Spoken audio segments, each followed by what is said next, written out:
Good morning, welcome back. Last class में हमने spherical refracting surface को पढ़ा था। Today will going to start lens maker formula. Lens maker formula बनाने का दो मेथड हैं। एक है एब इनिशियो मेथड जो आपके सीबीएसई बोर्ड में नहीं आएगा, दूसरा है डायरेक्ट मेथड जो मैं अभी आपको बताऊंगा। तो इसके लिए आपको लास्ट क्लास का जो डेरिवेशन था वो आना चाहिए था। लेंस मेकर फॉर्मूला का डायग्राम कैसे बनाएंगे ये मैंने पहले ही बना दिया था। तो ये लेंस मेकर फॉर्मूला का हम डायग्राम बनाते हैं। देखिए सबसे पहले क्या करेंगे, हम एक लेंस लेंगे। ये हमारा एक लेंस हो गया।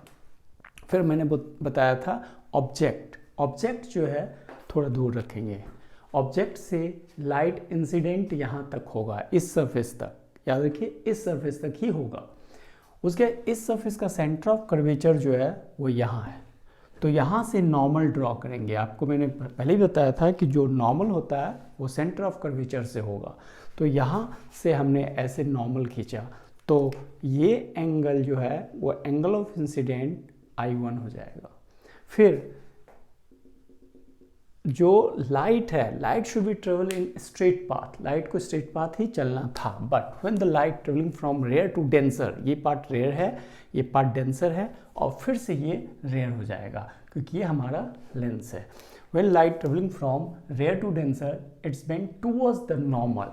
अब ये हमारा नॉर्मल है, तो ये लाइट को जाना ऐसे था but bent towards the normal, यहाँ पर आकर टकरा गया। अगर सपोज करो ये सरफेस होता ही नहीं, ये पूरा कंप्लीट लेंस होता, वहाँ तक रिफ्रैक्टिंग स्फेरिकल सरफेस होता, तो ये लाइट बिल्कुल सीधा चली जाती और यहाँ आती, और इसी को हम बोलेंगे इमेज फर्स्ट I1, एंड इसका एंगल आप लिख देंगे β1, क्योंकि मैंने पहले भी अल्फा, बीटा एंड गामा से रिप्रेजेंट किया था। अब क्या होगा, बट जब हम ये सरफेस को कंसीडर करेंगे तो इसका भी नॉर्मल आप डालेंगे ये सेंटर ऑफ कर्वेचर से। ये सेंटर ऑफ कर्वेचर हो गया C2 इस लेंस का। When light travelling from denser to rare, अब ये डेंसर टू रेयर जा रहा है तो light should be travel away from the normal, normal से थोड़ा दूर होगा। तो एक्चुअल में लाइट ऐसे है, जाना था इसको ऐसे, it bend away from the normal, normal से थोड़ा सा डिस्टेंस लिया और ये यहाँ पर आ गया।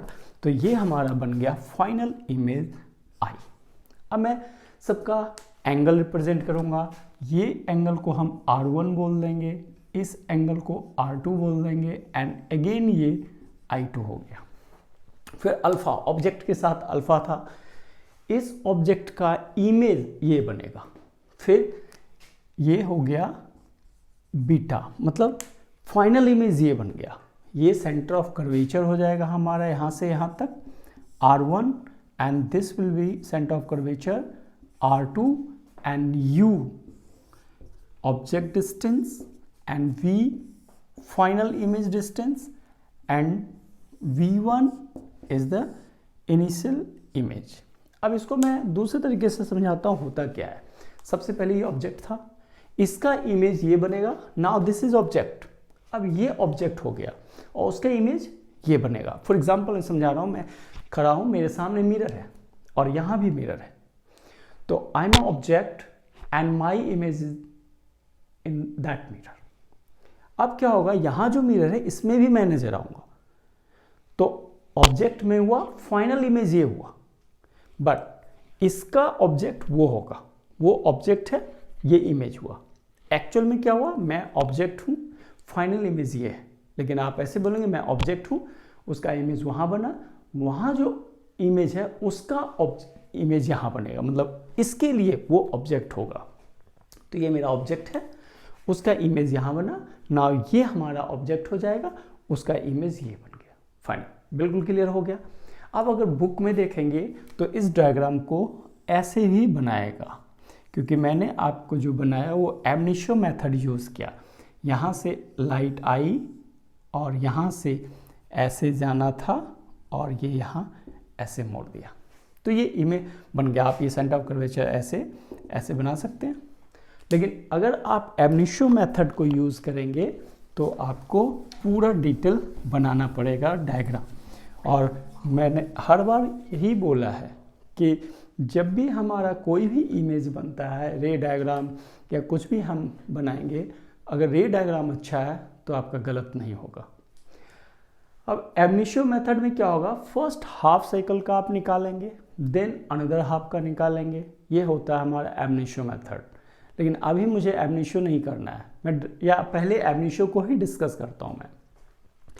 मैंने जब आपको स्फेरिकल रिफ्रैक्टिंग सरफेस बताया तो उसमें मैंने बोला था using Snell's law. Snell's law को यूज़ करेंगे, sine i by sine r equal to μ2 by μ1 for this surface rare to denser.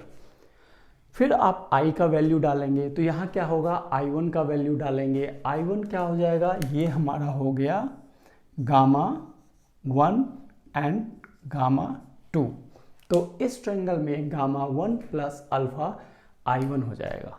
फिर R1 जो है, ये R1 जो ये स्ट्रेट इसके लिए है, ये लाइन स्ट्रेट थोड़ी सी यहाँ तक आनी चाहिए थी, तो ये R1 जो है बीटा माइनस गामा 1 हो जाएगा। तो ऐसे ही हम R2 के लिए भी निकाल लेंगे, तो एक सरफेस का आएगा। फिर दोबारा डेंसर टू रेयर के लिए निकालेंगे I2 एंड R2।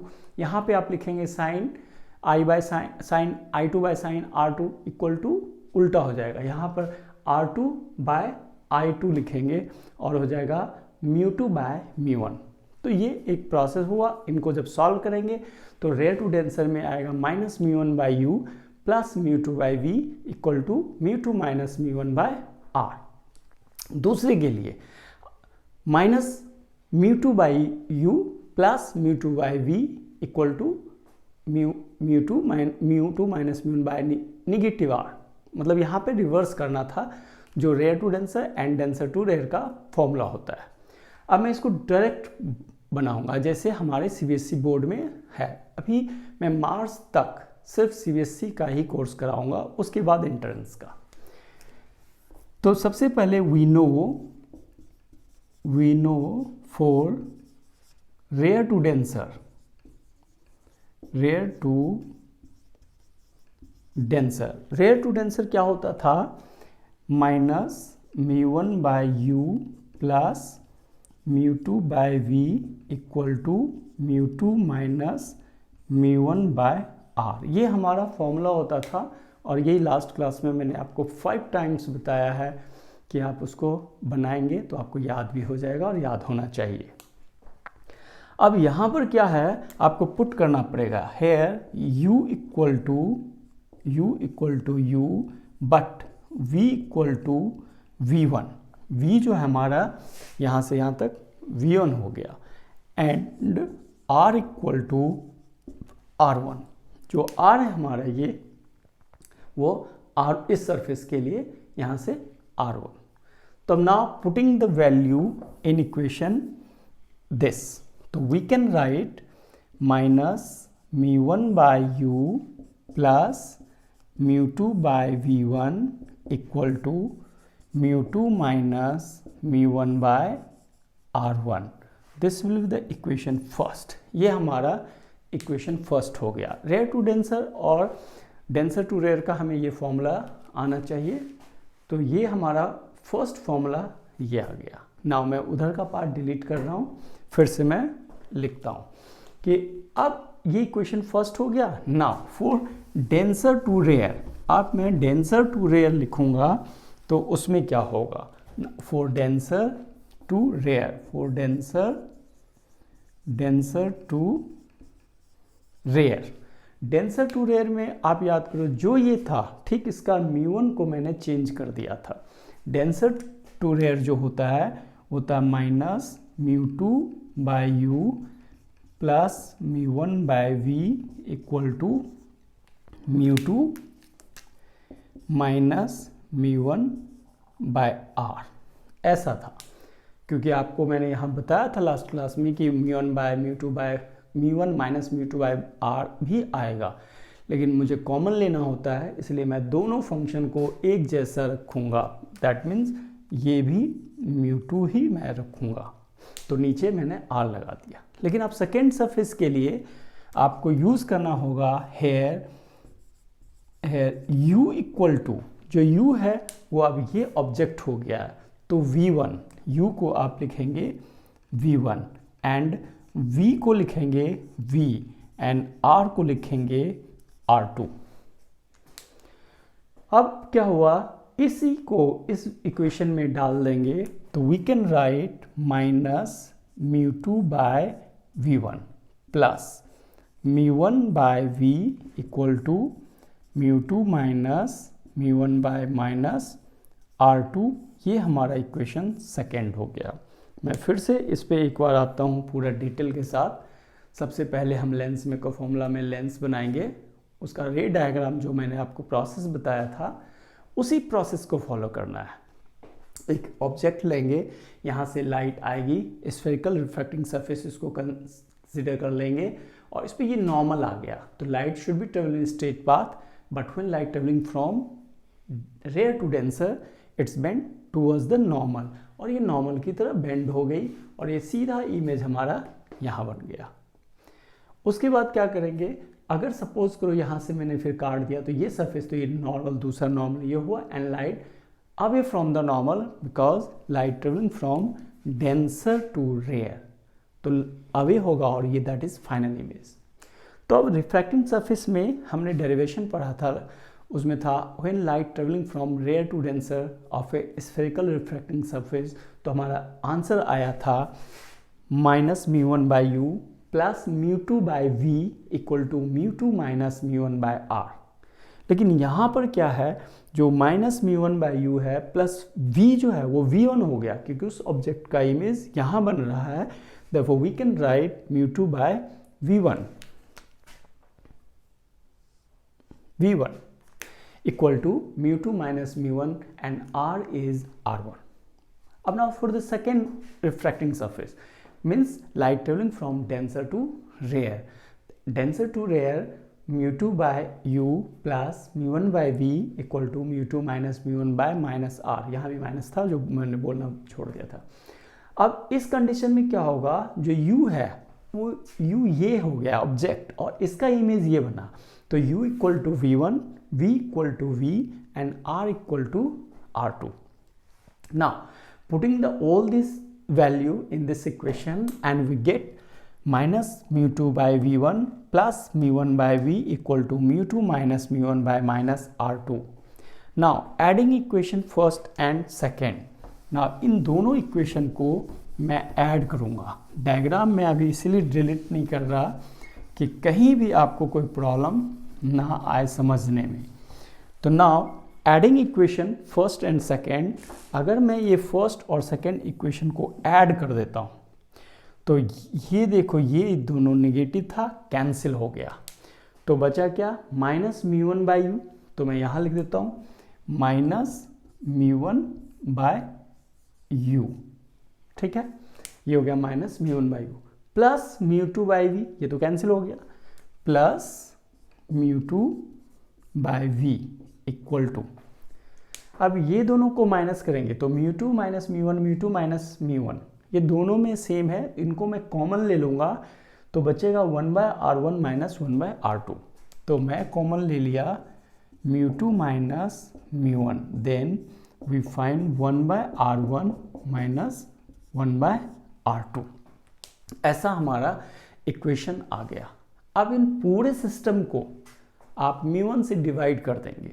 अगर मैं इसको μ1 से डिवाइड करता हूँ तो ये होता है minus 1 by u plus 1 by we equal to μ2 minus ये μ2 by μ1, we can write μ minus 1 by r1 minus 1 by r2, means मैंने लिखा था μ2 by μ1 equal to μ, refractive index of the lens with respect to air. अब आप और पीछे चले जाइए कि minus 1 by u plus 1 by v या 1 by v minus 1 by u, ये लेंस फॉर्मूला होता है, मतलब फोकल लेंथ का 1 by v minus 1 by u equal to 1 by f, या minus 1 by u plus 1 by v equal to 1 by f. तो हम इसको लिखेंगे 1 by f equal to mu minus 1 by r1 minus 1 by r2 इसी को हम लोग बोलते हैं लेंस मेकर फॉर्मूला। और ये बेहद आसान था। ये आपके CBSE के पेपर में जो अभी सेकेंड टर्म होगा उसमें 90% इसकी आने की प्रोबेबिलिटी होती है, या इससे बेस्ड न्यूमेरिकल 100% आएगा ही आएगा। तो मैंने 2 रिफ्रैक्टिंग सरफेस बताया, एक रेयर टू डेंसर तो दूसरा डेंसर टू रेयर, और ये हमारा एक सिस्टम बन गया और इसको हम लेंस मेकर फॉर्मूला बोलेंगे। अब इसी में से कुछ क्वेश्चंस आते हैं, जो छोटे मोटे क्वेश्चंस हैं उसको मैं बोलता हूँ। पहले एक लेंस है, उसको मैंने एक लिक्विड में डुबा दिया and lens will be disappear, lens disappear हो गया। तो लिक्विड का रिफ्रैक्टिव इंडेक्स क्या होगा if refractive index of lens is 1.5। एक लेंस है, उसका रिफ्रैक्टिव इंडेक्स 1.5 है, उसको मैंने एक लिक्विड में डुबा दिया और लेंस डिसअपियर हो गया, तो उस लिक्विड का रिफ्रैक्टिव इंडेक्स क्या होगा? अब सिंपल सा आंसर है इसका, वही होगा जो लेंस का है, क्योंकि डिसअपियर उसी चीज़ में होगा, उसी लिक्विड में होगा जैसा वो खुद है। मतलब अगर पानी है, उसमें पानी जैसा कुछ मिला दो, that is called disappear, disappear हो गया। तो लेंस है, वो उस लिक्विड का भी रिफ्रैक्टिव इंडेक्स सेम वैसा होगा, तो वो लेंस डिसअपियर हो जाएगा, वो दिखाई नहीं देगा। तो ये एक क्वेश्चन आएगा। एक और प्रॉब्लम है कि अगर मैंने एक लेंस को पानी में डुबा दिया तो उस लेंस का फोकल लेंथ बढ़ेगा, घटेगा, रिमेन कांस्टेंट। मतलब if we immerse a lens inside a water, what will be happen about its focal length? Maybe increase, maybe decrease, remain constant। पहले आप मन में आंसर बोलिए, फिर मैं आपको समझाऊंगा आप कहाँ सही हैं और कहाँ गलत हैं। ये सब CBSE का है, बिल्कुल आसान है। जब मैं IIT का नीट का क्वेश्चन पूछूंगा, कराऊंगा, वो उसमें मजा आएगा। लेकिन अभी सब बच्चों का पेपर है, तो CBSE की कर रहे हैं कुछ दिन तक। तो मैंने बोला कि अगर मैं किसी मिरर को, प्लेन मिरर को अगर उसमें डुबा देता हूँ तो उसके फोकल लेंथ पे कोई चेंजेस नहीं आएगा, लेकिन लेंस में फ़र्क आएगा। कैसे आएगा ये बता रहा हूँ। आपने अभी पढ़ा कि अगर लेंस फॉर्मूला जो है वो होता है 1/f equal to mu minus 1 bracket 1/r1 minus 1/r2। ये लेंस में का फॉर्मूला है। अब इसी लेंस में का फॉर्मूला को मैं यूज़ कर सकता हूँ, लिख सकता हूँ 1/f directly proportional to mu. मतलब अगर आपका रिफ्रैक्टिव इंडेक्स ज़्यादा है तो ये फोकल लेंथ कम हो जाएगा, और अगर फोकल लेंथ ज़्यादा है तो रिफ्रैक्टिव इंडेक्स कम होगा। तब इसको मैं कंपेयर कैसे करूँगा, कैसे जानूँगा कि किसका रिफ्रैक्टिव इंडेक्स ज़्यादा है और किसका कम है? तो एक मल्टीपल स्लैब था, वो भी मैंने आपको TIR या रियल डेप्थ अपरेंट डेप्थ के पहले के क्लास में समझाया था। देखो आपको मैं बता रहा हूँ कि ये एक लेंस है, नाउ अब ये पानी में, ठीक है, ये पानी में। जब ये लेंस पानी में है तो शुरुआत में आप लेंस का म्यू लिखते थे A म्यू G। जब लेंस एयर में था और ऐसे लाइट ट्रेवल हो रहा है तो आप लिख रहे हैं A म्यू G। लेकिन अब आप यहाँ लिखेंगे W mu G। A mu G का वैल्यू जो है 1.5 है, ये मुझे याद है, आपको भी याद है, सबको याद है। लेकिन अब इसको लिखेंगे A mu G divided by A mu W। अब ये याद नहीं आ रहा है कैसे लिख दिया, तो आपको मल्टीपल रिफ्रैक्टिंग सरफेस में मैंने बताया था A mu G W A mu W mu G equal to A mu G। अगर आपको ये रिमाइंड हो जाए तो पता चलेगा हाँ ये हमने ऐसा कराया था। तो W म्यू G ये सेम चीज़ है, W mu G equal to this divided by this. तो अगर आप 1.5 ये है, उसमें किसी चीज़ से डिवाइड करेंगे तो क्या हो जाएगा, डिक्रीज़ करेगा। तो मेरा जो म्यू है वो डिक्रीज़ कर गया, तो फोकल लेंथ क्या होगा, इंक्रीज़ करेगा। यही आंसर है हमारा कि अगर मैं किसी लेंस को पानी में, वाटर में डुबा दिया, तो इमर्ज कर दिया, तो क्या होगा, उसका फोकल लेंथ इंक्रीज़ कर जाएगा। और यही आप आंसर लिखना भी पेपर में, ऐसे नहीं करना कि सेम रहेगा। बहुत सारे बच्चे सेम सोचे होंगे, जो भी सोचा होगा सेम है, तो उसको मैंने एक्सप्लेन कर दिया कि ये सेम नहीं होगा, इंक्रीज और डिक्रीज करेगा। तो अब इसमें क्या है कि क्वेश्चन पे डिपेंड करता है कि refractive index rare to denser है, डेंसर टू रेयर है, ये होना चाहिए। अब जैसे एक और क्वेश्चन बना रहा हूँ कि कोई भी लिक्विड है, ये लिक्विड है और इसमें मैंने लेंस को, कन्वेक्स लेंस को रखा है। तो जब मैं इसमें एक कन्वेक्स लेंस रखा तो ये ट्रीट कैसा होगा, ये क्वेश्चन आएगा कि अगर हम पानी के अंदर ऐसा लगा दिए कन्वेक्स लेंस, तो ये कन्वेक्स लेंस ही रहेगा, लेकिन ये पानी नहीं है, कोई और लिक्विड है, और ये इसका रिफ्रैक्टिव इंडेक्स μ1 है और इसका μ2 है, एंड μ1 ग्रेटर देन μ2 हो गया, तो ये लेंस कैसा बिहेव करेगा, कनकेव करेगा, कन्वेक्स करेगा, क्या करेगा ये बताना है। तो इसको कभी भी तुक्का आंसर मत बोलना। रे डायग्राम, सबसे पहले रे डायग्राम बनाते हैं। तो अगर एक लाइट को मैंने ऐसे भेजा तो ये तो सीधा स्ट्रेट चला गया, ये प्रिंसिपल एक्सिस से लाइट आ रही है। अब मैंने क्या किया, एक और लाइट यहाँ से यहाँ लाया, ठीक है। तो आपको हमने बोला था कि इंसिडेंट जिस सरफेस पे होगा वहाँ नॉर्मल ड्रॉ करो। तो इसका सेंटर ऑफ कर्वेचर सपोज यहाँ है, तो ये नॉर्मल ऐसे चला गया, ये एंगल आई हो गया। When light travelling from rare to denser it's went towards the normal, when light travelling from denser to rare it's went away from the normal. तो अब देखो, ये डेंसर है और ये रेयर है, यहाँ पे ये आपको ध्यान रखना होगा कौन सा डेंसर है, रेयर है। ये डेंसर है, ये रेयर है। When light travelling from denser to rare it's went away from the normal, तो ये लाइट शुड बी ट्रेवल, ऐसे जाना था लेकिन ये ऐसे चला जाएगा, अवे फ्रॉम द नॉर्मल। फिर आप इस पे दूसरा नॉर्मल ड्रॉ करोगे, ऐसे थोड़ा यहाँ होना चाहिए था, बट कोई बात नहीं। अब लाइट जो है ये क्या है, ये है रेयर से डेंसर, तो it should travel towards the normal, और ऐसा लाइट होगा। तो ऐसा जो है वो कनकेव लेंस के लिए बनता है। अगर कनकेव लेंस के लिए ऐसे लाइट आया, ये नॉर्मल है, तो लाइट रेयर टू डेंसर, ये रेयर है और ये डेंसर है, तो it's went towards the normal, ऐसे आया। फिर आप यहाँ से एक नॉर्मल ऐसे खींचेंगे और it's away from the normal, ऐसा चला गया।